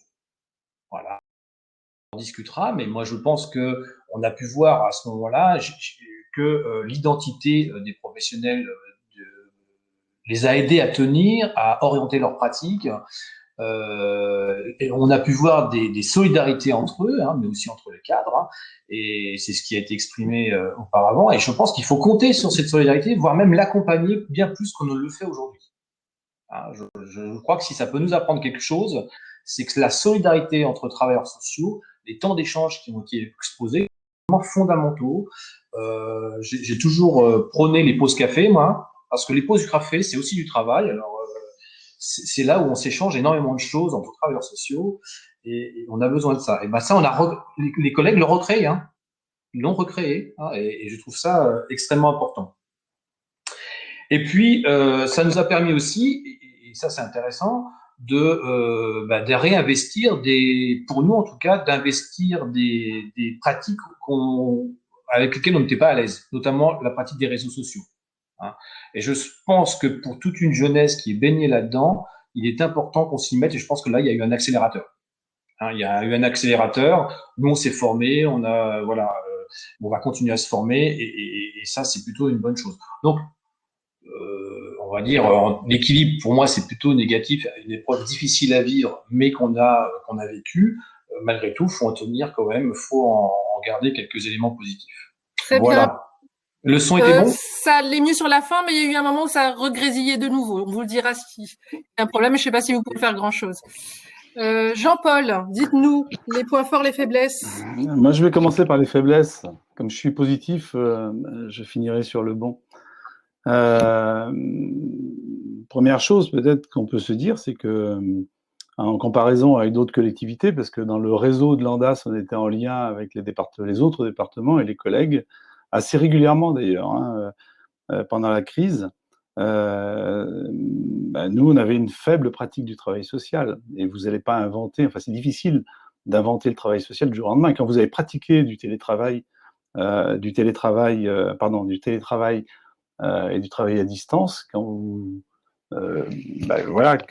l'avez déjà pratiqué, c'est facile de l'étendre quelque part parce que vous avez les outils, vous avez tout à disposition. Quand vous l'avez pas fait du tout, c'est-à-dire venir chercher des ordinateurs fixes pour pouvoir les emporter au domicile pour voir si les connexions sont bonnes et autres, quand vous le faites à l'échelle de quelques personnes, ça va, mais à l'échelle de services extrêmement importants, de plusieurs centaines d'agents, ça devient extrêmement compliqué et vous n'êtes pas opérationnel.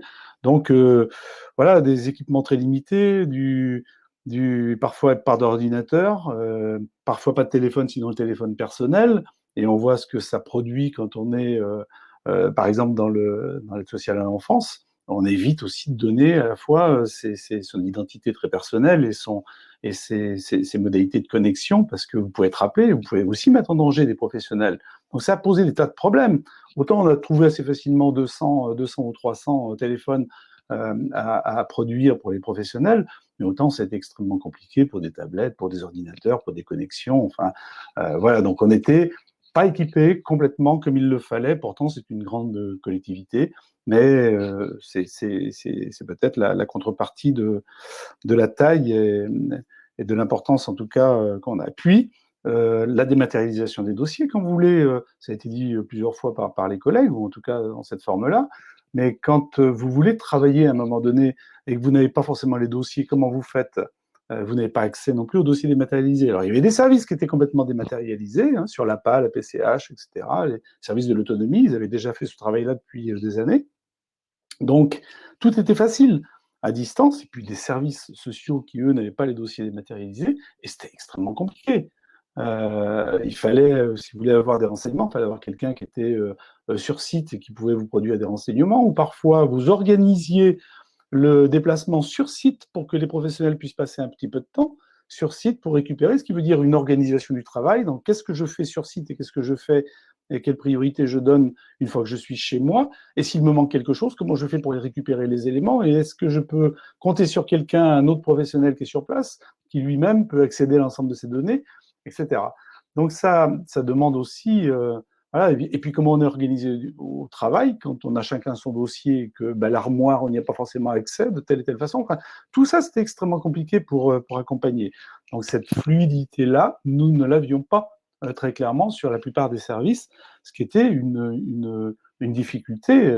Et quand Isabelle faisait état d'employeurs qui essayent de faire tout pour pouvoir apporter des outils de facilitation et autres, oui, dans la mesure du possible, on le fait, mais parfois on est aussi dépendant des ressources disponibles. Vous pouviez essayer de commander 1000 ordinateurs, à ce moment-là, tout le monde, il y avait un rush national sur les ordinateurs, et nos propres services informatiques ne pouvaient pas commander les ordinateurs, il n'y en avait pas de disponibles. Donc comment on fait? Voilà. Et puis, il faut se dire aussi que la crise, ça c'est un point qui risque de ne pas faire plaisir à un certain nombre de collègues, hein, mais la crise renvoie chacun, et c'était dit par Xavier, hein, à ses vulnérabilités, à son propre rapport à la maladie, son propre rapport à la famille, au travail, au temps. Et on a eu le meilleur et le pire. Il faut aussi le dire dans une période de crise comme celle-là. Et franchement, loin de moi l'idée de juger qui que ce soit, c'est-à-dire que ça renvoie chacun, d'ailleurs que ce soit un médecin, que ce soit un travailleur social, c'est pas une question de métier. On est évidemment sur des métiers de mission, on ne choisit pas de venir dans le champ social par hasard, et on le sait tous.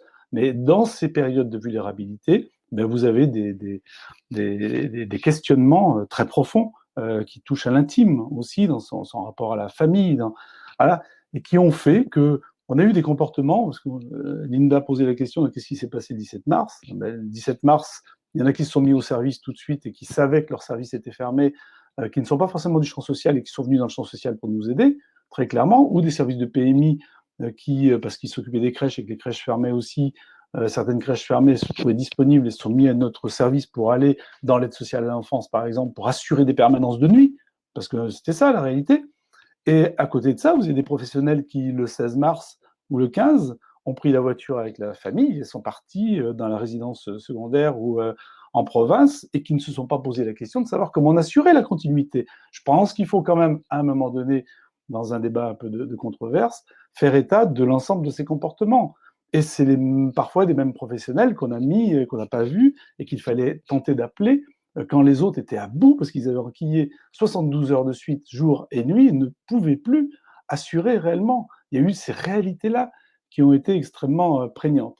Moi, j'ai en tête une dame que j'ai rencontrée, qui était une auxiliaire de vie, qui avait choisi de venir en dépannage, et qui se levait à 6 heures du matin, qui rentrait à 11 heures dans le 93 pour venir travailler 11 heures du soir, et qui a fait ça pendant plusieurs jours, si vous voulez. Alors c'est vrai que ça rend tout de suite... évidemment, ça donne tout de suite de l'amplitude entre des comportements qui sont parfois des formes un peu d'insouciance ou de désengagement qu'on ne souhaite pas trouver, enfin qu'on ne pense pas trouver dans le champ social. Et puis, mais je suis sûr que aujourd'hui, dans tous les environnements professionnels, il y a ce type de comportement. Et c'est quand même un souci, c'est-à-dire que voilà, on peut magnifier et se dire on est sur des métiers de mission, etc. Mais de fait est que nous sommes quand même confrontés à ces vulnérabilités intimes, personnelles, qui font que, travail social ou pas, à un moment donné, il y a quand même ce type de problème. Et que c'est d'autant plus prégnant que nous avons des personnes vulnérables à gérer. Enfin, très honnêtement, parfois sur un étage complet d'un service d'aide sociale à l'enfance, il n'y avait parfois qu'une seule personne pour pouvoir gérer l'intégralité. Vous voyez, hein, et on s'est retrouvé à la limite de la rupture où c'est des professionnels. Évidemment, ça pose un problème aussi, parce que vous ne pouvez pas mettre n'importe qui en présence des enfants, il faut avoir une qualification, il faut la connaître, une formation, on ne peut pas prendre des risques supplémentaires dans un moment comme celui-ci. Donc, c'était extrêmement compliqué, et parfois on est allé, nous, démarcher des personnes pour leur dire, mais est-ce que vous pouvez venir, parce que là, on est vraiment en rupture dans nos propres établissements. Vous voyez, donc, il y a eu cette réalité-là qui faisait partie de la vulnérabilité. Je voudrais quand même finir sur autre chose, une note plus positive là-dessus, c'est que, comme je disais, ça a été un moment d'engagement extrêmement fort et puissant. Il y a des professionnels qui ont pris des risques réellement, hein, des professionnels qui ont une famille à charge, etc. On savait très bien qu'ils se sentaient aussi vulnérables à travers ça, mais ils sont allés sur le terrain pour voir si les 18 000 repas qu'on servait tous les jours, c'était bien le bon calibre du repas qu'on servait aux personnes, et qu'on ne nous racontait pas des bobards sur la qualité du repas qui était servi. Enfin, il fallait aller sur le terrain à la rencontre. Il y a eu ça quand même aussi. Il y a eu des professionnels qui ont fait le tour de tous les lieux d'accueil des publics vulnérables pour aller voir ce qu'il en a été des familles aujourd'hui, et de voir si on avait une offre à faire, parce que ces gens-là ne venaient pas forcément nous demander spontanément, mais voir si on pouvait faire une offre supplémentaire pour l'hébergement, pour l'accueil, pour la restauration, pour l'assistance des enfants, etc. Donc il y a eu ça. En fait, je voudrais dire aussi que ce que vous aviez appelé, ce que vous appelez l'aller vers, pour nous, ça a été extrêmement important, mais les différentes formes d'aller vers. Le mode, moi, ce qui m'a vraiment frappé, c'est des professionnels du champ social, hein, des travailleurs sociaux qui disaient, mais on a découvert un autre mode de relation avec les usagers. On ne les appelait pas pour leur demander ce qu'il en était de leur contrat RSA ou s'ils avaient fait la démarche, on les appelait pour savoir ce qu'ils devenaient, comment ça se passait chez eux.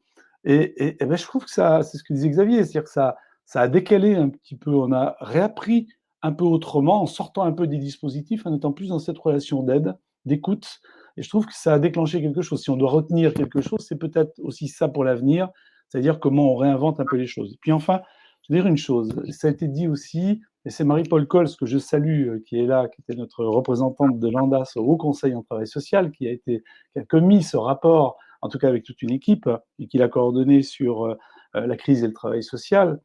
D'ailleurs, je crois qu'il est mis en ligne, me disait Il est dans la Linda. bibliographie. Voilà, donc je vous invite vraiment à le lire parce retrouver. qu'il est très intéressant. Elle disait aussi que, alors, elle disait les choses un peu autrement, mais moi je le dis comme ça, la crise ne répare rien. La crise, elle vient frapper les organisations, elle vient frapper le niveau de confiance qui est établi au sein des équipes, elle vient frapper quelque part, elle percute les forces et les faiblesses de l'organisation. Elle est fluide, elle n'est pas fluide, elle est rigide. Eh bien, la crise va faire que ça va devenir cassant. Il y aura des ruptures.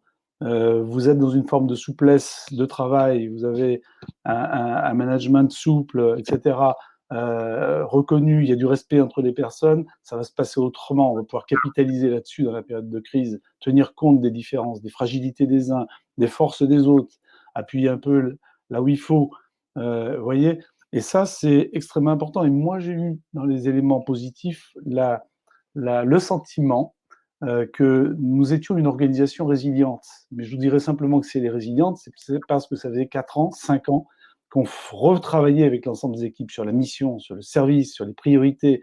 Voilà. Et je crois, et aussi on avait fait beaucoup de pas de côté sur l'innovation, sur la mise en jeu des personnes, sur la part de l'initiative. Comment vous travaillez, enfin, dans une crise, vous gérez l'incertitude, comme disait Xavier, eh ben, vous gérez cette incertitude, mais comment on fait en dynamique pour compenser cette incertitude? Ben, c'est la créativité, il faut s'autoriser à être créatif. Et c'est que ce soit au niveau de la direction, au niveau des équipes des cadres supérieurs, je dirais, comme au niveau des cadres intermédiaires et des équipes. Si vous ne donnez pas l'autorisation, l'initiative, comment on fait chacun pour inventer quelque chose qui soit pertinent dans une période de crise et en dynamique? Voilà. Donc c'est ce que je voulais finir sur ce point-là. Jean-Paul, merci. Donc, comme le temps file, on va tout de suite embrayer sur la troisième partie. On prendra quelques questions à la toute fin. Donc, la troisième partie, c'est la partie prospective, le travail social de demain. Vers quoi se dirige-t-on? Xavier, s'il vous plaît. Je vais faire le relais avec ce que tu viens de dire, parce que c'est ça que moi je trouve que c'est l'essentiel, que si on doit quelque chose à retenir, c'est que il faut que l'on produise des organisations. Je préfère le terme institution parce que c'est plus souple. Des institutions résilientes, c'est-à-dire qu'on ait des récits communs à partager, à transmettre, et qu'on ne rigidifie pas les pratiques. C'est-à-dire qu'on soutienne les identités des professionnels, leur capacité à s'adapter, leur capacité à s'investir. Et je crois qu'on a fait fausse route pendant des années sur des organisations bien trop descendantes. J'ai participé à ces organisations-là. Je reviens en arrière très largement, et si la crise peut nous apprendre ça, oui, il faut revenir. On a besoin de liens entre les différents niveaux hiérarchiques, de liens simples, et voilà, et que une institution, elle n'est plus pyramidale telle qu'on l'imaginait, mais elle est aussi circulaire. Voilà, ça doit remonter du terrain, il doit y avoir des repères qui descendent, mais la réalité elle remonte du terrain. Et voilà, et ce dialogue permanent entre c'est James Taylor qui disait entre la dimension textuelle de l'institution, c'est-à-dire le grand récit, et la dimension de conversation, d'ailleurs ce qui se joue entre les professionnels de terrain, ce qu'ils apprennent de leur métier et comment ils nourrissent l'institution. Je crois qu'il faut absolument... Ça, c'est le côté. Et puis, il y a attention,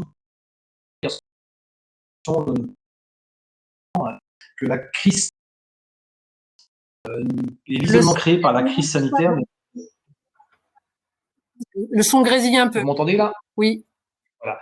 Je veux dire, la petite alerte, c'est attention de ne pas s'habituer à travailler seul, à travailler de son côté. C'est pas possible, c'est antinomique avec le travail social lui-même, qui est une aventure collective. Je veux dire que la crise sanitaire et l'isolement qu'elle a produit ne se produisent pas en acceptation d'une solitude généralisée et d'une solitude sociale. Les travailleurs sociaux pourraient la subir aussi. Voilà, on a besoin de travailler en équipe.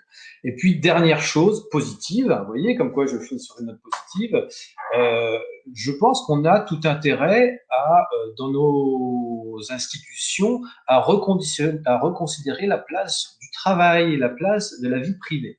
C'est-à-dire qu'on va changer de modèle de vie. On a été dans des sociétés où le travail est au centre de tout. Je ne crois plus que ce soit la même chose aujourd'hui. Les jeunes générations n'aspirent plus à la même chose et il faut savoir l'entendre. C'est pas pour ça qu'ils travaillent mal. Ils veulent travailler différemment et ils veulent avoir d'autres investissements que leur travail. Et moi, je crois en ça. Je pense que c'est important. On peut très bien, si on est investi ailleurs, on sera d'autant plus investi dans son travail le moment où on y est. Donc, c'est des nouvelles modes c'est des sociétés différentes, des institutions différentes à créer. Je crois que ça augure de belles choses. Hein, voilà ce que j'aurais envie de vous dire. Très bien, merci. Jean-Paul, vous parliez d'un risque d'ubérisation du travail social. Vous pouvez nous expliquer ce que vous entendez par là? Ouais, finalement, c'est toujours un peu le corollaire, c'est-à-dire que là, à la limite, et je rejoins ce que disait Xavier, je pense qu'on a expérimenté des nouvelles formes. Voilà.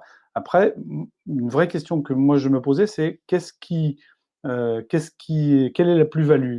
Qu'est-ce qui justifie un peu quelle est la part des choses entre l'accompagnement à distance et l'accompagnement en présentiel? Et on a peut-être découvert qu'il y avait des choses, ce qui se disait tout à l'heure, sur cette écoute un peu particulière qu'il y a.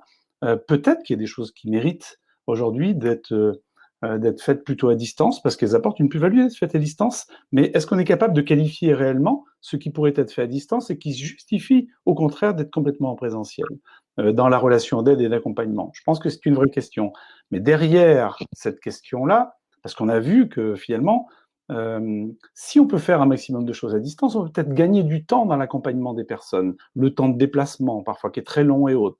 Le fait de revenir systématiquement à son lieu de travail qui peut être parfois à 1 heure pour pouvoir accompagner des gens qui finalement sont pas si éloignés de nous à proximité. Est-ce qu'il ne faut pas travailler sur la question des tiers-lieux pour des espaces de coworking où on retrouve des équipes et autres? Mais ça demande toute une réflexion. Et je disais que si nous n'avons pas cette réflexion-là sur des nouvelles formes d'organisation, y compris matérielle, qui rejoignent une forme d'écologie, quand même, approche écologique aussi du travail. On n'est peut-être pas obligé d'être tout le temps dans le déplacement et de faire des visites. Enfin, moi, je vois des professionnels, parfois, ils font 3 visites dans la journée, ils vont d'un bout à l'autre de Paris, etc. Ils passent autant de temps dans les transports que en présence des personnes. Il y a des vraies questions à se poser sur cette organisation physique et matérielle, là, avec des points ou des sous-unités qui permettraient de s'en approcher. Mais le risque qu'il y a derrière, c'est que si nous n'y réfléchissons pas, compte tenu qu'il y a un certain nombre d'organisations qui auront touché du doigt des possibilités de ce type-là. Et vous pouvez vous dire aujourd'hui, quand on se passe des bureaux, les entreprises se questionnent, et il y en a beaucoup qui ont déjà commencé à mettre en vente un certain nombre de bureaux en se disant finalement, c'est pas si mal le télétravail, finalement, on peut y arriver autrement, on va faire des tas d'économies. Mais pensons-y, plutôt que de le subir, ça, on pourrait peut-être penser les choses de manière très proactive là-dessus et de se dire, est-ce qu'il n'y a pas des nouveaux modèles à construire qui sont réellement réfléchis et qu'on maîtrise? Parce que sinon, je pense que cette expérimentation du travail à distance peut donner des idées. Je pense à des officines un peu privées qui se mettent à peu près sur tous les champs très particuliers, qui n'ont pas toujours les mêmes scrupules que nous pouvons avoir dans le champ public ou dans le champ délégué par le public, et qui pourraient inventer des nouvelles propositions qui iraient vers une forme d'ubérisation. À la limite, vous êtes chez vous, on vous confie 20 ou 30 personnes à gérer, vous êtes payé sur des résultats, vous êtes travailleur social, vous avez un mandat pour pouvoir le faire, ben vous le faites depuis chez vous. Après tout, ça se fait dans le domaine de l'insertion, on confie bien des accompagnements de parcours comme ça à un certain nombre de personnes. Et pendant des années, il y avait des officines privées lucratives qui venaient du nord de l'Europe et qui faisaient cette offre de service à Pôle emploi et autres pour faire de l'accompagnement. Donc, je dis que nous devons aujourd'hui tirer les conclusions de tout ce qui s'est fait dans ce domaine-là, voir ce qu'il y a de bon à faire, ne pas rompre forcément avec des modèles historiques, parce que pour un certain nombre de personnes, c'est complètement justifié, mais peut-être que pour d'autres et d'autres formes d'accompagnement, il y a peut-être des choses à réinventer aujourd'hui qui permettraient de passer un peu autre chose, et peut-être aussi de réduire un peu l'empreinte carbone, comme diraient certains. Avoir une approche très développement durable du travail social me paraît être une très bonne chose aussi. Merci Jean-Paul. Isabelle, vous aurez les conclusions, le travail social de demain, c'est quoi pour vous? Alors bon, bah, je vais essayer de faire un cours du coup. D'abord, je voudrais répondre. J'ai vu quelques petites questions sur le chat là, Oui, sur la allez-y. sécurisation des échanges que je peux avoir avec les personnes que j'accompagne.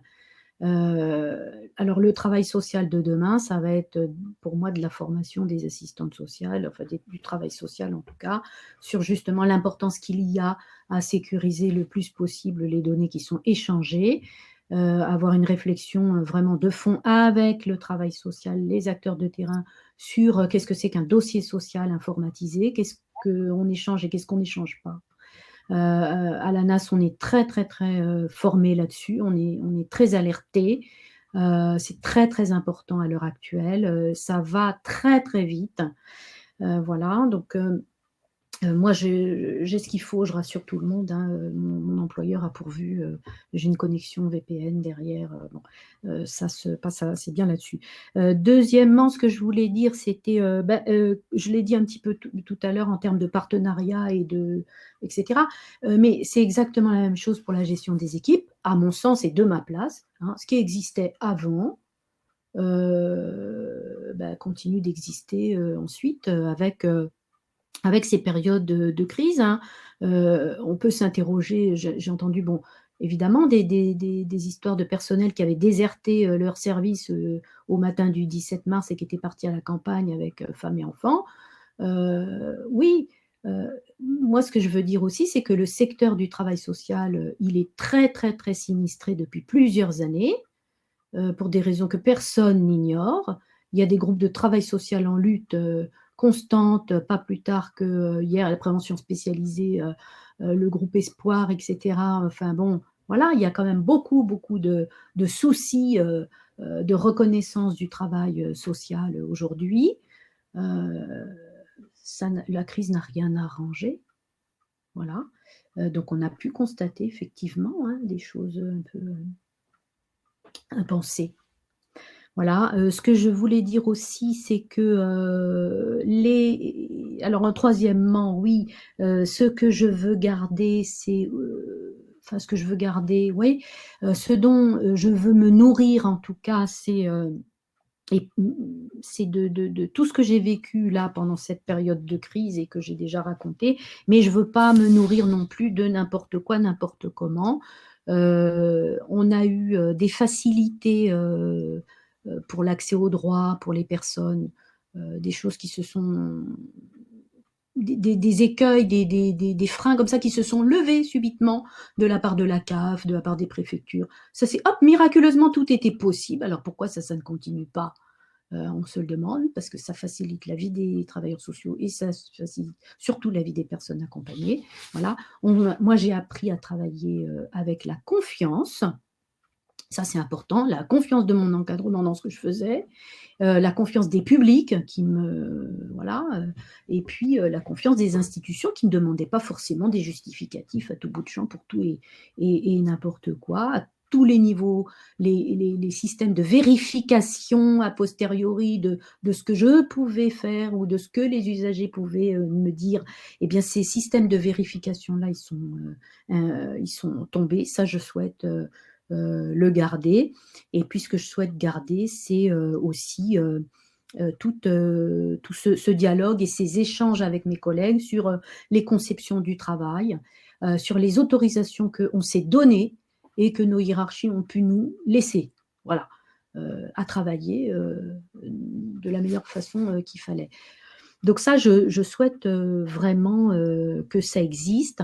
En ce qui concerne la rencontre avec les publics qu'on ne connaît pas, moi j'ai découvert, j'ai été, je dis je parce que je ne veux pas non plus parler pour tout le monde, mais j'ai découvert d'autres manières de travailler aussi pas sur commande, hein, pas sur prescription, c'est pas ça du tout, mais on m'a alerté, par exemple, un travail avec le commissariat qui nous alertait, qui nous donnait le numéro de téléphone d'une dame qui avait été victime de violences conjugales et qui à laquelle la police avait demandé si elle souhaitait être contactée par une assistante sociale. Eh ben oui, on m'a donné ce numéro, j'ai appelé cette personne que j'avais jamais vue. Et là, aujourd'hui, mon score, entre guillemets, de femmes, hélas, victimes de violences conjugales dans ma file active, il a explosé. Voilà, grâce à ce partenariat. Et donc, j'ai dans ma file active des personnes que j'ai jamais vues, que je n'ai jamais vues, que je n'ai eues que par téléphone ou en visio, et qui seraient jamais venues jusqu'à mon bureau s'il n'y avait pas eu ce travail-là et s'il n'y avait pas eu cette crise. Voilà.